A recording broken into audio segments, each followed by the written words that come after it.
ठीक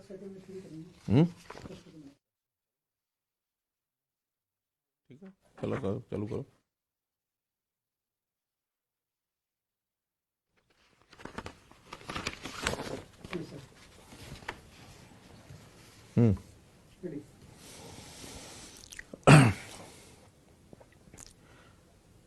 मेरे प्यारे हरियाणावासी भाइयों बहनों, आज काफी समय के बाद फिर आपसे बातचीत करने के लिए हरियाणा की बात इस कार्यक्रम में मैं आया हूं। आपको याद होगा कि पिछले वर्ष जब ये कोरोना का समय चल रहा था, प्रोक्योरमेंट भी इसी अप्रैल मास में चली थी, तो लगातार हमने लगभग 3 महीने हर सप्ताह 1 बार 2 बार ये बातचीत हम करते थे। समय ऐसा आया कि सारी चीजें ठीक होती नजर आई। कोरोना विशेष तौर पर फरवरी के महीने तक ऐसा लगता था कि भी कोरोना काल समाप्त हो रहा है, लेकिन अचानक मार्च के महीने में ही फिर से इसने ऊपर उठना शुरू कर दिया। पिछले वर्ष भी ये मार्च में प्रारंभ हुआ था, इस वर्ष भी मार्च के बाद इसने फिर से दूसरा एक प्रकार से जो इसकी बारी है वो शुरू हो गई, सेकंड वेव ऑफ कोरोना जिसको मैं कहूंगा। लेकिन जो अजीब बात है कि जो पहली वेव थी वो लगातार मार्च से लेकर के और अक्टूबर तक, सितंबर तक इसी प्रकार से यानी आगे बढ़ते बढ़ते वो प्रतिदिन जो केसेस थे वो हमारे बढ़ते हुए मैक्सिमम 3100 केस एक दिन में गए थे। लेकिन इस बार ये एक तेजी से बढ़ते हुए पिछले 1.5 महीने में ही, यानी कल की जो संख्या है 5858 ये केस पहुंच गए, यानी पहले से भी लगभग दुगना लेवल पर ये पहुंचे हैं। एक चिंता हुई है और उस चिंता के कारण से सारा देश, बहुत से प्रांत बहुत तेज गति से आगे बढ़ रहे हैं, उसमें हरियाणा भी पीछे नहीं रह पाया है।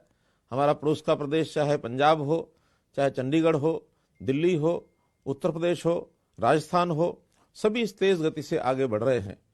इस बार अंतर थोड़ा यह है कि पिछली बार शुरुआत हुई थी, दिल्ली और आसपास के जिले वो ज्यादा तेजी से आगे बढ़ रहे थे, लेकिन इस बार जीटी रोड के जिले जिसमें चंडीगढ़ के साथ लगते पंचकुला है, अंबाला है, कुरुक्षेत्र है, यमुनानगर है, करनाल है, ये जिले कंपैरेटिवली आगे बढ़े हैं। और साथ ही दिल्ली के साथ लगते जिले गुरुग्राम और फरीदाबाद, इन्होंने भी अपनी संख्या बढ़ानी शुरू कर दी है।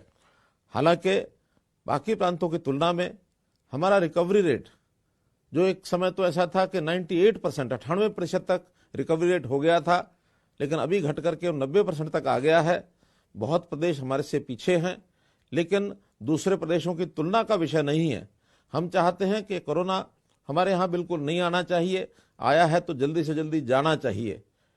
तो इसके लिए हमने बहुत सी सावधानियां, जैसे पिछले वर्ष बरती थी उसी प्रकार की सावधानियां इस बार भी बदलने के लिए हमने कहा है। और आज ही एडवाइजरी जारी की हमने डिपार्टमेंट की तरफ से, जिसके अंदर सूचनाएं दी गई हैं कि इस बार हमको ये काम करने हैं, ये काम नहीं करने हैं।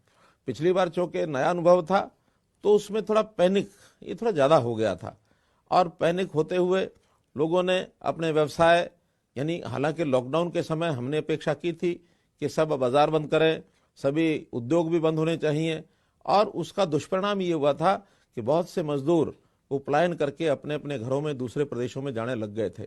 लाखों की संख्या में मजदूर गए, वो वापस भी आए। जब स्थितियां ठीक हुई तो वापस अपना जो उद्योग है, आर्थिक जो सारा चक्र है, वो ठीक अपने लेवल पर आ गया और दोबारा से अपनी गति ने पकड़ा।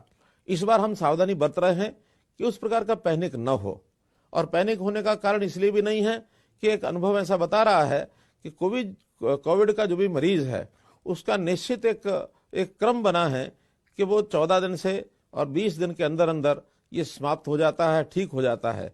अगर कहीं अलग से बीमारियां कुछ होती हैं, वहां थोड़ा खतरा ज्यादा होता है। उसके लिए हमने मेडिकल हेल्प, जितनी भी उसकी चिकित्सीय व्यवस्था है, वो सारी हमने की है। आज भी हमारे अस्पतालों में ऑक्सीजन की व्यवस्था पूरी है, आईओसी बेड्स की व्यवस्था पूरी है, वेंटिलेटर्स भी पर्याप्त मात्रा में हैं, कहीं किसी को कोई कमी नहीं आएगी। हमारे अस्पताल सब सुसज्जित हैं, हमारे डॉक्टर्स, पैरामेडिकल स्टाफ जैसे पिछली बार अलर्ट था, पिछली बार भी हमने जो उनको निवेदन किया था तो खुल करके जैसे कोरोना वॉरियर्स के रूप में वो काम में आए थे, उसी प्रकार इस बार भी वो कर रहे हैं। आगे नया यानी व्यक्तियों को कोरोना ना फैले, इसके लिए और जो कई आयाम हैं वो भी हम सब कर रहे हैं। जैसे टेस्टिंग है, टेस्टिंग अभी भी 30,000 से ऊपर ये प्रतिदिन होती है, और टेस्ट होने के बाद जो व्यक्ति यानी कोरोना से प्रभावित होते हैं, पॉजिटिव निकलते हैं, फिर उसके बाद उनकी ट्रैकिंग होती है और ट्रेसिंग होती है कि उनके साथ कौन कौन व्यक्ति पिछले 2 दिन में या 3 दिन में संबंध में आए हैं। लगभग 20 से 30 व्यक्ति हर व्यक्ति के संपर्क में पिछले 2 या 3 दिन में आते हैं। उन सबको भी हम उनकी टेस्टिंग करते हैं, ट्रेस करते हैं, ट्रैक करते हैं, और फिर बाद में अगर उनको भी किसी को कोरोना होता पाया जाता है तो उनको ट्रीटमेंट की ओर भी ले जाया जाता है। तो ऐसे ये 4 जो स्टेप्स हैं ये सब हम करते हैं, जिसमें टेस्टिंग है, ट्रैकिंग है, ट्रेसिंग है और ट्रीटमेंट है। तो इस आधार पर हम कोई भी कसर नहीं छोड़ रहे हैं। आज भी 30,000 से ऊपर लोग प्रतिदिन ये टेस्ट हो रहे हैं, और वैसे तो टेस्टिंग जितनी ज़्यादा हम करेंगे हो सकता है उतने ही कोरोना पीड़ित जो मरीज हैं वो ज़्यादा हमको आए, लेकिन इसकी चिंता नहीं है। हमें चिंता यही है कि अगर कोरोना किसी को पहले तो आना नहीं चाहिए, और अगर आया है तो जल्दी से सुरक्षित होकर के, जल्दी से ठीक होकर के, इलाज होकर के वापस अपने घर को लौटे। इस बार के जो कोरोना पॉजिटिव केसेस हैं उसमें एक बात और ध्यान में आई है कि यदि बहुत ज़्यादा वो सीरियस नहीं है, बहुत ज़्यादा बेचैनी पैदा नहीं कर रहा है, तो हमने ये भी कहा है कि वो सब घरों में ही रहें और घर पर ही रह करके आइसोलेशन ये उनका होना चाहिए। आइसोलेशन की जितनी भी किट्स हैं ये उनको उपलब्ध करा दी जाती हैं कि जिसको जैसी आवश्यकता हो। मास्क है, मास्क के साथ सैनिटाइजर है, दस्ताने हैं, और उनको सबको यानी एक प्रकार से घरों में एक प्रकार से उनको जा करके जांच करने के लिए हमारी जो डॉक्टर्स की टीमें हैं वो भी तैयार रहती हैं। घर घर जा करके पैरामेडिकल स्टाफ है वो भी जा करके उनको चेक करता है, कोई परेशानी आए तो उनको वो एक प्रकार से उनको ठीक करते हैं। टेली परामर्श सुविधा, हर दिन 2 बार उस मरीज को टेलीफोन से भी जानकारी ले ली जाए कि कहीं कोई दिक्कत तकलीफ नहीं है। ऐसी व्यवस्थाएं भी हमने की हैं, और यदि कहीं कमी है उसको भी हम और इसको ठीक करने के लिए आगे बढ़ाएंगे चीज़ों को। जहाँ तक अस्पतालों में चीज़ों की उपलब्धता है, उसके अंदर अस्पतालों के चाहे पीपी किट्स हैं, मास्क हैं, सैनिटाइजर है, सैनिटाइजेशन की बॉटल्स लिक्विड की हैं, बिस्तरों की संख्या है, क्लोरोक्विन की गोलियां हैं, और विशेष तौर पर जो रेमडेसिविर ये जो गोली है इसकी भी इंजेक्शन की पर्याप्त संख्या हमारे पास है। कहीं किसी को परेशान होने की जरूरत नहीं है। ये एक ऐसी दवा है जो बहुत आवश्यक होने पर ही वो मरीज को लगाई जाती है। हमने इसके लिए हेल्पलाइन नंबर भी बनाए हैं 3 जिलों का, विशेषकर पंचकुला, गुरुग्राम और फरीदाबाद, जिनका एक अलग से नंबर रखा है। अगर आप चाहें तो आप नोट कर सकते हैं, वैसे समाचार पत्रों में दिया भी है, फिर भी उसको नोट करें। 855-889-3911, 855-889-3911। ये 3 जिलों के लिए इस नंबर पर हम जो है हेल्प लाइन के नाते से इसका उपयोग कर सकते हैं। और अन्य जो जिले हैं उसमें 1075-1075-1075 इस 4 अंकों के नंबर का हम उपयोग कर सकते हैं। अभी जो कोरोना मरीज होते हैं उनके लिए तो ये सब सावधानियां हैं, लेकिन आगे लोगों को कोरोना ना हो इसके लिए भी हमने जो इलाज किए हैं, एक तो वैक्सीनेशन का टीका। हमारे वैज्ञानिकों को इस बात की बधाई है कि दुनिया के जो अग्रणी देश है उसी प्रकार से हमारे वैज्ञानिकों ने ये जो वैक्सीनेशन का टीका इजाद किया है, इसमें हम लोगों ने अपने देश के लोगों को तो टीका लगाना शुरू किया ही है, आसपास के कुछ छोटे देश, क्योंकि हम मानते हैं विश्व का एक बंधुत्व का भाव ये ध्यान में आना चाहिए। आखिर तो ये बीमारी एक वैश्विक महामारी है, कोई केवल एक देश और प्रदेश की नहीं है। तो हमने जहां आवश्यकता थी उनको भी सप्लाई करना शुरू किया, लेकिन अपने भी देश के हर प्रदेश को जितनी आवश्यकता है वो वैक्सीनेशन टीके भेजे जा रहे हैं। अपने प्रदेश में भी किसी प्रकार की कोई कमी नहीं है। कई प्रकार के जो ये टीके हैं वो लगाए जाते हैं। प्रतिदिन जितनी भी व्यवस्थाएं की गई हैं उसके अंदर अभी तक 30,50,000 वैक्सीनेशन के टीके ये सब लगाए जा चुके हैं। पिछले दिनों में हमने 11 तारीख से 14 तारीख तक एक वैक्सीनेशन का प्रदेश व्यापी टीका महाअभियान ये चलाया था। वैक्सीनेशन उत्सव इसका नाम दिया था, जिसमें लगभग 6 लाख टीके ये हमने उन 5 दिनों में ही लगाए हैं। अभी 20 अप्रैल से एक बड़ा महाअभियान सभी विभागों के सहयोग से फिर से करने वाले हैं, ताकि 45 वर्ष से ऊपर की आयु के सब लोग ये वैक्सीनेशन का टीका ये अवश्य लगवा लें। ये टीका 2 बार लगता है, एक बार प्रारंभ में और उसके बाद 3 सप्ताह के बाद उस टीकों को फिर से लगाया जाता है, ताकि दूसरे टीके के कुछ दिन तक हम अपने शरीर की एंटीबॉडीज पर्याप्त मात्रा में बन जाने पर अपने आप को सुरक्षित कर सके कि अब जो है किसी भी ऐसे जो खतरे की कोई ऐसी नजदीक हमारे नहीं आएगा कोरोना, जिसके कारण से अपने आप को बचाव ये सुरक्षित कर सके। हो सकता है केंद्र सरकार की ओर से कुछ दिन बाद ये 45 वर्ष आयु जो है इसमें और भी कम की जा सकती है, फिर बाकी नौजवानों को भी उस टीके को लगाने की जो आवश्यकता है वो होगी। साथ ही हमने कुछ विधि निषेध इसकी सूचनाएं भी जारी की हैं। आखिर मास्क पहनना यह आवश्यक है, मास्क ना होने पर हम चालान भी करते हैं, 500 रुपए का चालान, साथ में मुफ्त में मास्क भी दिए जाते हैं। चाहे हमारे पुलिस के द्वारा, जो ट्रैफिक पुलिस है अथवा अन्य पुलिस है, चौक पर जहां भी कोई बिना मास्क पहने मिलता है तो उसको अवश्य चेक किया जाएगा, चाहे वो वाहन पर है चाहे वो पैदल चल रहा है, लेकिन मास्क पहनना अवश्य है। ऐसे ही बाजारों के अंदर भी जहां भी व्यक्ति अपने काम के लिए जाता है, भीड़ ना लगाएं। अलग अलग संख्या में लोग आते जाते रहते हैं तो उसका कोई बहुत बड़ी कठिनाई नहीं आती है, लेकिन इकट्ठे झुंड में भीड़ में वो इकट्ठे न हो, इसका भी सावधान रखें। खास करके सार्वजनिक स्थानों के ऊपर, चाहे वो बाजार हैं, सिनेमाघर हैं, पर्यटन स्थल हैं, धार्मिक स्थान हैं, मंडियां हैं, सब्जी मंडियां हैं, इन सब स्थानों पर भी हम जब जाए तो अपना मास्क भी लगा कर रखें, लेकिन एक साथ भीड़ में लोग इकट्ठे न हों। इसी प्रकार से हमने जो कोरोना का कर्फ्यू ऐसे भी एक प्रावधान किया है कि रात्रि 9 बजे से लेकर प्रातःकाल 5 बजे तक कोरोना कर्फ्यू रहेगा। बिना पास के कोई भी व्यक्ति बाहर न निकले। 9 बजे अपने अपने कार्यक्रमों को समाप्त करके और घर पहुंचे। घर पहुंचने तक आपको कुछ नहीं कहा जाएगा, लेकिन इसके बाद 10 बजे के बाद तो तुरंत उसकी कोई ना कोई कार्रवाई वो निश्चित रूप से की जाएगी। जहां तक सामूहिक कार्यक्रम जैसे विवाह शादी है अथवा किसी दुख में सुख में लोग इकट्ठे होते हैं, उसकी भी हमने सीमा लगाई है कि इंडोर में कहीं भी कोई इंडोर फंक्शन है, बंद कमरे में है, बंद हॉल में है, तो उसकी कैपेसिटी का आधा, अधिकतम 50 व्यक्ति, इससे ज्यादा इकट्ठे न हो। और अगर बाहर कहीं मैदान में करना है तो 200 से ज्यादा व्यक्ति इकट्ठे नहीं होने चाहिए। कुछ लोगों ने पहले से अपने फंक्शंस तय किए हुए हैं, अभी से सुनिश्चित करें कि संख्या की सीमा को न तोड़ें।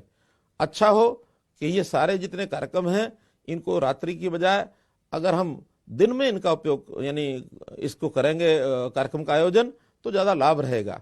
आजकल नवरात्र के दिन चल रहे हैं और नवरात्रों के दिनों में भी जैसे भजन कीर्तन संध्या होती है, इसको हम सायंकाल के समय, दिन के समय करें, ज्यादा अच्छा होगा। तो इससे भी हम अपने आप को इन सावधानियों को कर पाएंगे और अपने आप को बचा पाएंगे। मित्रों, हमने इसके लिए जितने भी स्कूल हैं, पहली से और 12वीं तक के सभी स्कूलों को 30 अप्रैल तक बंद कर दिया है।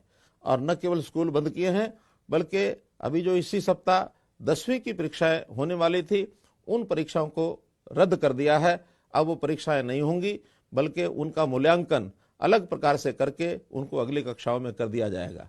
जहां तक 12वीं की परीक्षा है, इनको स्थगित किया गया है। जैसे ही स्थिति ठीक होती है कोरोना की, उसके बाद इसका टाइम टेबल बना करके और निश्चित रूप से इसको यानी परीक्षा को जो है लिया जाएगा। उस समय जैसी व्यवस्था होगी वैसी करेंगे। कोरोना को न आए ये हमारी इच्छा है, आए तो जल्दी से इलाज हो, ये उसका एक हमारे अपने हाथ में है। हम सब स्वयं सावधान होकर अपने आप को बचाएंगे, अपने परिवार को बचाएंगे, अपने आस पड़ोस के लोगों को बचाएंगे। ये बहुत सावधानी रखने की जरूरत है। अब एक विषय जो बहुत ही मुझे एक प्रकार से कष्टदायक स्थिति है, उसको मैं वर्णन कर रहा हूं। पिछले बार भी अप्रैल के महीने में हम देखते हैं कि हमारी जो मंडियां थी उसके अंदर प्रोक्योरमेंट का विषय चल रहा था। वो प्रोक्योरमेंट तो इस प्रकार से वैसे ही चल रही है, उसके बारे में बाद में चर्चा करूंगा। लेकिन जो विशेष बात मुझे जिसका उल्लेख करना है वो है हमारे किसान भाई कहीं कहीं अपनी कुछ बातों को लेकर के आंदोलन कर रहे हैं। ये बात ठीक है कि आंदोलन करना हर किसी का लोकतांत्रिक अधिकार है। कहीं कहीं इस लोकतांत्रिक व्यवस्था को जब तोड़ा जाता है उस समय प्रशासन को भी कठिनाई होती है, सरकार को भी कठिनाई होती है। वो चीज तो बाद में हम देखेंगे, लेकिन अभी तो इतना ही है कि उसके कारण से जो लोग इकट्ठे होते हैं, जब इकट्ठे होते हैं तो निश्चित रूप से कोरोना के फैलाव का भय वहां बना रहता है। हमको पता नहीं रहता कि कौन कोरोना पॉजिटिव हो गया होगा, कौन नहीं हुआ होगा। जहां जहां लोग इकट्ठे होते हैं वहां की अब चर्चा हम करें तो बहुत स्थानों पर कई विद्यालयों में विद्यार्थी अथवा सामूहिक रूप से उनके अध्यापक, आज तो एक बस अड्डे के अंदर वहां जो ड्राइवर कंडक्टर उनको देखा गया कोरोना के टेस्ट हुए तो 15-16 लोग एक साथ कोरोना पॉजिटिव निकले, तो उस बस अड्डे को भी 24 घंटे के लिए बंद किया गया है। तो ऐसा निश्चित ही जहां लोग इकट्ठे बैठते हैं, दिन रात एक साथ रहते हैं, तो कोरोना के होने का एक संभावना बनी रहती है। मैं ये कहता हूं कि आखिर आंदोलन कोई भी एक बात लेकर के हम मानो बैठे हैं, हमारे अधिकार, कोई बात हम कर सकते हैं कि हमारे अधिकार हैं, इसको सुरक्षित करना है, हमारी समस्याएं हैं, इसको हल करना है। विवाद हो सकता है कि वो समस्याएं हमारी कैसी हैं, कैसी नहीं है, हल होगा नहीं होगा, ये एक विचारों का अंतर हो सकता है। लेकिन आज विषय है महामारी का। ये महामारी एक संकट है। इस संकट की उपस्थिति में कहीं कोई विवाद नहीं है। ये संकट पूरे देश और दुनिया का है। ये संकट हमारे अंदर भी आ चुका है। हर प्रदेश में, आसपास के प्रदेशों में हजारों की संख्या में लोग प्रभावित हो रहे हैं। तो आखिर हम भी इन सावधानियों को क्यों ना बरतें। जान है तो जहान है। अगर हमारी जान नहीं बची तो फिर ये सब चीजें यहीं के यहीं रह जाएंगी। इसलिए मेरी अपील है ऐसे किसान बंधुओं से कि ये अवसर अब उस प्रकार के आंदोलन करने का नहीं है, इकट्ठे रहने का नहीं है। आपके आंदोलन को दर्ज किया जा रहा है।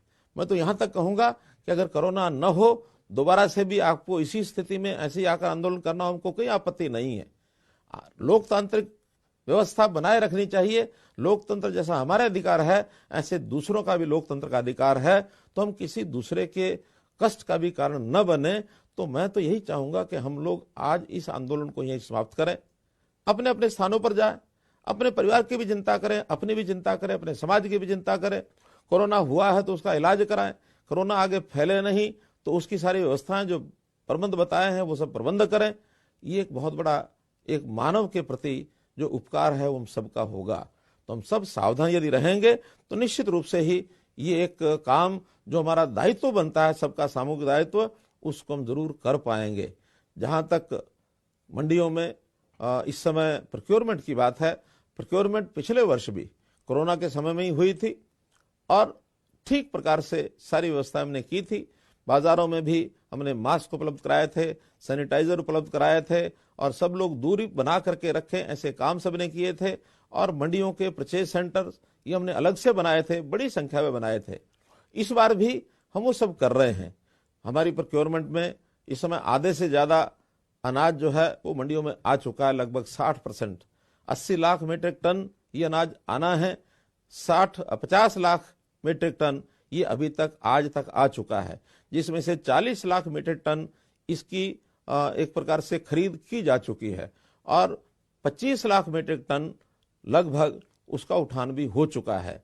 तो ये उठान हर दिन बढ़ोतरी इसकी हो रही है। उठान जल्दी से जल्दी हो, ये हमारा प्रयत्न है। ट्रांसपोर्ट व्यवस्थाएं सबने की हुई हैं।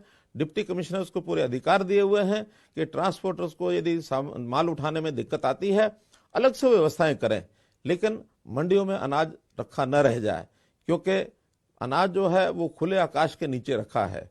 जैसा हम देख रहे हैं आज भी वर्षा का मौसम हरियाणा में बना हुआ है। कहीं अगर वर्षा आती है तो उस अनाज का नुकसान हो सकता है। वो नुकसान चाहे किसान का हो, चाहे सरकार का हो, चाहे किसी एजेंसी को हो, एफसीआई का हो, आखिर तो हमारा सबका नुकसान है। प्रदेश का नुकसान, किसान का नुकसान, जनता का नुकसान, देश का नुकसान, आखिर हमारा सारा सबका नुकसान है। तो ये नुकसान किसी का न हो, इसकी सावधानी बरतने के लिए आज जो अनाज आए हुए हैं उसका जल्दी से उठान हो, ऐसा मैं सभी एजेंसी के ट्रांसपोर्टर्स को कहूंगा, डिप्टी कमिश्नर्स को भी कहूंगा। लेकिन मैं किसानों से भी अपील करूंगा कि एक दिन के लिए, 2 दिन के लिए जहां ज्यादा अनाज आ गया है, ग्लटिंग हो गई है, भीड़ हो गई है, अनाज बाहर निकाला नहीं जा रहा है, वहां 2 दिन लाने की स्पीड थोड़ी कम कर लें। 2 दिन के बाद ये सारी मंडियां खाली होने पर, या सारी खाली नहीं होंगी तो कम से कम उतनी जगह बनने पर दोबारा से हम लेकर के आएंगे, तो इसमें हमारा भी लाभ होगा, ये जरूर हम करें। और जहां तक मंडियों में व्यवस्था की बात है, सब व्यवस्थाएं हमने पूरी की हैं, बारदाने की कहीं कोई कमी नहीं है, गोडाउन्स में जगह की कोई कमी नहीं है, ट्रांसपोर्टेशन में थोड़े वाहनों की कमी हो सकती है, जिसका मैंने कहा कि डिप्टी कमिश्नर को हमने पूरे अधिकार दिए हैं, वो सब इसको ठीक कराएंगे। और जहां तक पेमेंट की बात है, पैसे की बात है, इस बार व्यवस्था की है कि किसान के हर एक के खाते में ये पैसा जाएगा। अभी तक मेरी जानकारी के हिसाब से 650 करोड़ रुपया ये किसानों को जा चुका है, क्योंकि अभी 3 दिन से ही पैसा जाना शुरू हुआ है। बाकी जितनी भी अनाज की खरीद है, वो खरीद जैसे ही उठान होता है, उठान के साथ साथ एग्जिट पास कटने के बाद और उनका जो टाइम है पेमेंट का वो शुरू हो जाता है। उसके 72 घंटे के अंदर अंदर उनके खाते में ये पेमेंट जरूर पहुंचेगी, ऐसा हमने सुनिश्चित किया है। तो इस प्रकार से आप सबका इसमें सहयोग चाहिए, किसानों का भी सहयोग चाहिए, मंडी में आड़ती भाइयों का भी सहयोग चाहिए। हमारा जो एडमिनिस्ट्रेशन है वो डट करके अपनी ड्यूटी निभा ही रहा है, कहीं कोई लापरवाही न बरते, ये मेरा आपसे अनुरोध है। मैं फिर से आज उसी विषय पर आऊंगा कि जो कोरोना की महामारी है, इससे हमको बचना है, और ये लगातार दूसरे वर्ष का ये क्रम चल पड़ा है। पिछले अनुभवों का लाभ उठाते हुए हम इस बार सारी बीमारी से दूर रहने के लिए जो विधि निषेध बताए हैं उसको लागू करें, और कोई पैनिक ना फैलने दें। खास करके मैं हमारे जो मजदूर भाई हैं, जो फैक्ट्रियों में काम करते हैं, उनसे मैं आग्रह करूंगा कि यहाँ रहें चाहे अपने प्रदेश में रहें, घर में रहें, स्थिति एक जैसी है, कहीं अंतर पड़ने वाला नहीं है। सावधानियां यहाँ भी बरतनी होंगी, सावधानियां वहां भी बरतनी होंगी। इसलिए हम निश्चिंत होकर के बिना किसी चिंता से अपने अपने काम में लगे रहें, और वहां पर जो सूचनाएं आपको मिलती हैं, डिस्टेंस, दूरी बनाकर रखना, आधी संख्या दिन में काम करे, अगर डबल शिफ्ट करनी है तो आधी संख्या रात को करे, 3 शिफ्टें करनी है तो 3 बार शिफ्टें करें, इस प्रकार से। और किसी को छुट्टी के दिन भी अगर कोई फैक्ट्री बंद रहती है तो छुट्टी के दिन का उपयोग करें, लेकिन लगातार अपने काम को करते हुए सारी व्यवस्थाएं जो हमारे प्रबंधक हैं, जितने भी उद्योगपति हैं, वो सब प्रबंध व्यवस्था करके स्थानीय हमारे डिस्ट्रिक्ट एडमिनिस्ट्रेशन के साथ जुड़ करके रहें। कोई भी किसी प्रकार की कठिनाई आएगी तो हरियाणा सरकार आपके साथ खड़ी है, हरियाणा सरकार हर प्रकार सहयोग करेगी, किसी को कोई तकलीफ नहीं आने दी जाएगी। चाहे किसी को राशन की बात है, किसी को आर्थिक तंगी है तो आर्थिक स्थिति की बात आएगी, चाहे उद्योग है, चाहे दुकान है, चाहे मजदूर है, चाहे मालिक है, सब की चिंता की जाएगी। पिछले बार भी हमने जो कुछ किया था, लगभग 1500 करोड़ रुपए की व्यवस्था हमने पिछले वर्ष इसी काम के लिए की थी। इस बार भी अब हमारी लगातार मीटिंग्स चल रही हैं। हमारा जो एक ग्रुप बनाया टास्क फोर्स स्टेट लेवल पर, डिस्ट्रिक्ट लेवल पर भी हमने टास्क फोर्स बनाए हैं। वो सब टास्क फोर्स प्रतिदिन मिलते हैं, प्रतिदिन हर बात की बारीकी से जानकारी लेते हैं। और इसके बाद कैबिनेट की जो मीटिंग है हमारी, अगले 22 तारीख को हम कैबिनेट की मीटिंग भी कर रहे हैं। कुछ निर्णय और इसके अतिरिक्त लेने होंगे, उसमें लेंगे, लेकिन बिना किसी झिझक के आप सब लोग अपना मन एक बड़ा बनाकर